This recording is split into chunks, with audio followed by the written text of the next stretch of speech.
주니어 대회를 개최하고 있습니다. 박세리 씨 좀 무거운 표정으로 기자회견장에 나와서 마이크를 잡았습니다. 앞서 좋지 않은 소식으로 인사드려서 정말 죄송하다. 사실인 것도 있고 그렇지 못한 부분이 있어서 짚고 넘어가야 할 부분에 대해서 직접 이야기하려고 나왔다. 이런 말을 했습니다. 예, 지금 변호사가 그 사건 개요를 간략하게 설명을 하고 있기 때문에 저희가 그 스튜디오에서 전문가와 함께 이 사건 조금 짚어보고 현장 이야기 다시 나오는 대로 현장 목소리를 조금 더 집중해 들어보도록 하겠습니다. 전문가와 함께 짚어보겠습니다. 문유진 변호사 스튜디오에 나와 있습니다. 어서 오십시오. 안녕하십니까? 네, 지금 기자회견이 열리고 있는데 법률 대리인이 일단 박세리 희망재단이 어떤 재단인지에 대해서 설명을 좀 하는 것 같아요. 네, 박세리 희망재단에 대해서 설명하는 이유는 제가 봤을 때는 박준철 씨와 관련이 없다라는 점을 좀 명확히 하기 위해서 그간에 진행해왔던 사업을 얘기를 하고 있는 것 같은데요. 다들 아시다시피 이제 박세리 선수 위에 우리나라에서 박인비 선수라든지 이렇게 박세리 키즈라고 불리는 선수들을 양성하는 사업을 해왔다. 플러스 이제 2022년과 2023년에 이 박세리 월드 매치를 준비해왔다라는 내용을 설명함으로써 이 박세리 재단이 이 새마을금 간척사업, 새마을금 요 레저 관광 부지와는 좀 관련이 없음을 먼저 설명하는 전제 사실로서 설명하는 것으로 보입니다. 예, 그 뭐 비영리 기업이다 이런 이야기도 지금 기자회견장에서 재단을 소개하면서 이야기를 했었던 것 같은데, 네. 이제 지금 일정 부분 그 변호사님 말씀하신 것처럼 선을 긋는 부분이 이 새만금 사업, 그러니까 박세리 씨의 부친이 재단의 어떤 법인 도장을 몰래 제작해서 사용한 혐의에 대해서 새만금 사업 3천억 원 규모의 그 사업이 맞물려 있기 때문에 또 중요하게 보는 거 아니겠습니까? 네, 맞습니다. 이 새만금 사업 자체가 이제 그 학교 골프 이 3,000평이라는 아주 큰 부지에서 이제 3천억 원이라는 이제 큰 자금을 들여서 우리 정부가 조성하고 있는 사업인데요. 여기서 이제 콘소시엄으로 그 우선 협상 대상자로 선정된 곳에서 이 박준철 씨가 이 박세리 재단에서 이제 내가 이 참여하겠다라는 제안서, 이 사업 의향서를 제출했다고 합니다. 박세리 씨의 부친이. 네, 맞습니다. 그렇기 때문에 이제 박세리 씨가 그 운영하고 있는 이 박세리 희망재단에서 만약에 이 사업의 의향서를 진정으로 제시한 것이라면 앞으로도 이 골프 사업을 이끌어 가야 되기 때문에 박세리 씨 입장에서는 현재 지금 얘기하고 있는 것은 자기가 이제 후배 양성 같은 것을 주로 얘기하고 있는데 이 사업의 영역이지 않습니까? 이 부분까지 자기가 관여해야 되는 법적 책임을 져야 되는 부분에 대해서 미리 짚고 넘어가는 의미인 것 같습니다. 지금 현장 지금 위조된 인장과 법인 인감이 나오고 있는데 현장 영상을 좀 보겠습니다. 네. 지금 보면 박세리 희망재단이라고 나와 있고 이사장 박세리 하면서 지금 도장이 나와 있는데 이 부분을 그러니까 위조한 거죠?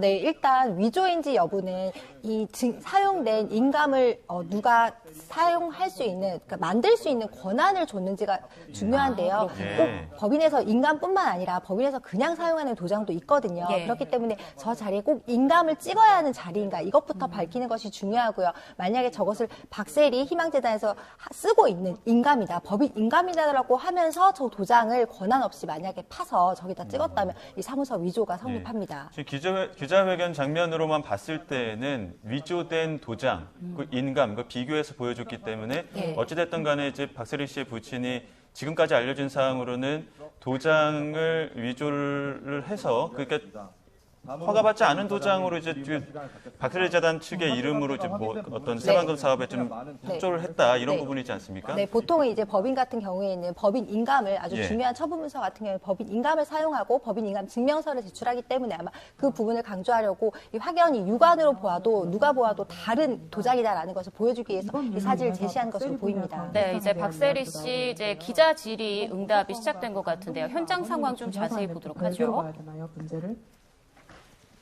잘 못 들었어요. 그러니까 박세리 부녀의 관계성에 대한 이야기도 나오고 있는데요. 그 이번 문제가 부녀 갈등과는 전혀 무관한 문제라고 봐야 되는지 여쭙습니다. 이게 전혀 무관할 수가 없겠지요. 아시는 것처럼. 왜냐면 지금 현재 문제가 있는 거는 보시는 것처럼 있는 거고요. 꽤 오랫동안 이 상황이 있었던 거는 사실이에요. 왜냐면 언론에서도 많이들 아시는 정보이실 건데 물론 아버지와 딸 부녀 사이에 있어서 자식과 부모님 사이 일단 뭐 아마 온 국민이 공감하실 텐데 모두가 정말 가슴 아프고 마음이 아프실 것 같습니다. 이 박세리 선수 하면 우리 정말 다들 알지 않습니까? 우리 IMF 때 그 해저드에서 이 맨발의 투혼으로 이 공을 쳐올리던 이 모든 국민에게 시리에 빠진 국민들에게 희망이 됐던 선수이고요. 저 역시도 이 박세리 선수를 굉장히 좋아하는데 이 소식 앞에서 모두가 다 가슴이 안타까울 것 같습니다. 근데 제가 봤을 때 이 고소의 목적은 좀 분명한 것 같습니다. 아버지와 굉장히 이 갈등의 골이 깊었고 이 문제를 혼자 해결하다가 도저히 안 돼서 박세리 선수가 왜 몰랐겠습니까? 자기가 고소를 진행하게 되면 온 국민이 아버지와의 불화를 알게 된다는 것을 충분히 예견하고도 고소를 강행했다는 것은 박세리 선수가 이제 아버지와 헤어질 결심을 전 국민에게 알리는 자리를 마련하고자 하는 오늘 그 기자회견을 한 거라는 생각이 듭니다. 그래서 전 국민에게 박세리 자신뿐만 아니라 박세리 선수의 재단, 그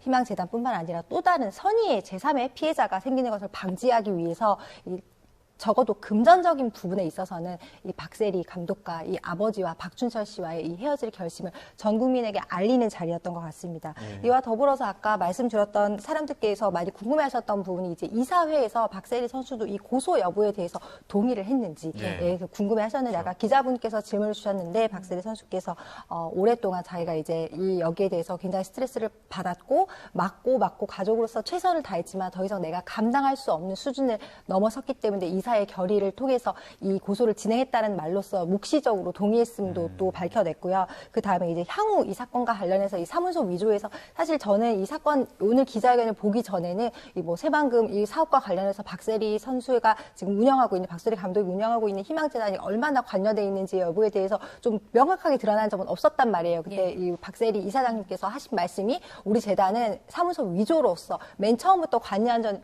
부분이 전혀 없고 재산적 피해가 없다라는 것을 분명히 밝혀주셨기 때문에 향후 앞으로도 지금 현재로서는 경찰에서 송치만 된 상태이지만 사문서 위조라는 것은 사실은 이 문서를 작성할 권한을 위임하지 않았다. 이 피모용자라고 하거든요. 피모용자가 내가 준 적이 없다라고 하면 사실은 이 모용한 사람, 그래서 박준철 씨가 내가 권한을 위임받아서 했다라는 것을 사실 입증을 해놔야 되는 문제이기 때문에 지금 상황에서는 아까 인감이라고 했다면 그 도장도 굉장히 명확히 다르고 박세리 이사장이 지금 와서 하는 여러 가지 기자회견 내용을 봤을 때도 향후에도 별 문제 없이 이 기소까지 될 것으로 예상이 됩니다.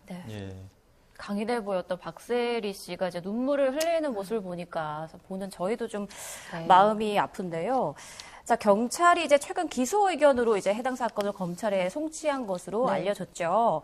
자, 그렇다면 이게 유죄가 입증되면 처벌이나 앞으로 어떻게 되는 건가요? 뭐 처벌은 제가 봤을 때는 지금 현재 상태로서도 무리 없이 기소가 되고 박세리 씨 입장에서 이제 이게 뭐 반의사 불벌죄라든지 그렇진 친고죄는 아니지만 이 피모용자의 의사 역시도 굉장히 중요하거든요. 사문서 위조죄에서는. 그래서 만약에 합의를 한다면 박세리 이사장도 이제 자기 아버지이기 때문에 계속 고소를 진행하고 하는 것이 아마 심적으로도 굉장히 부담을 많이 느끼고 힘들 것으로 보입니다. 그렇게 되면 이제 검찰 측에서는 사실 기소 위에 처분을 할 수도 있는데요. 그 부분은 아마도 제가 봤을 때는 오랜 시간 갈등의 골이 깊었기 때문에 아버지께서 박세리 이사장이 원하는 건 단 하나일 것 같아요. 박세리 이사장의 본인, 개인이나 또는 재단의 이름을 이용해서 돈 문제, 금전 문제에 얽히지 않을 것을 아마 요구할 것 같고 앞으로 이제 전 국민이 안 이상 더 이상 박준철 씨도 이 재단을 이용해서 박세리라는 이 온 국민이 아는 고유명사 같은 이 이름을 이용해서 더 이상 사업을 하기는 힘들 것으로 보이고 그렇다면 아마 합의도 충분히 아버지라는 이 관계를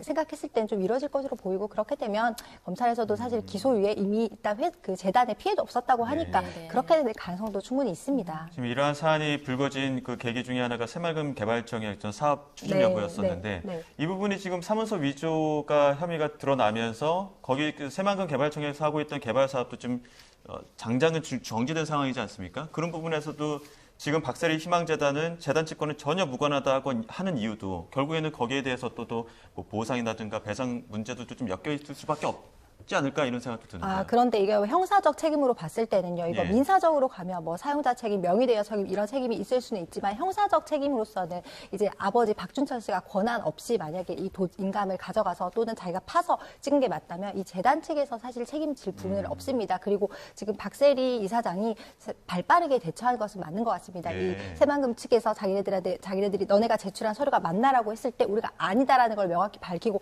고소까지 진행한 상황에서는 이 재단 측에 형사적 책임을 묻기는 어려운 것으로 보이고요. 이것은 사실은 박준철 씨 개인적인 이 일탈이나 이 범죄 행위로 보는 것이 더 타당하다고 보입니다. 네. 물론 민사적 손해배상은 별도로 인정이 되는데요. 민사 같은 경우에는 이 명의 대여자 책임이라고 해서 내가 명의를 빌려준 것처럼 보이게끔 한, 그러니까 예를 들어서 박세리 씨와 박준철 씨가 오랫동안 사업을 한 흔적이 있다라고 하면 두 사람은 사업 파트너구나라고 누구나 생각할 수 있다면 민사적 손해배상 책임을 질 수 있는지는 별 문제입니다. 네.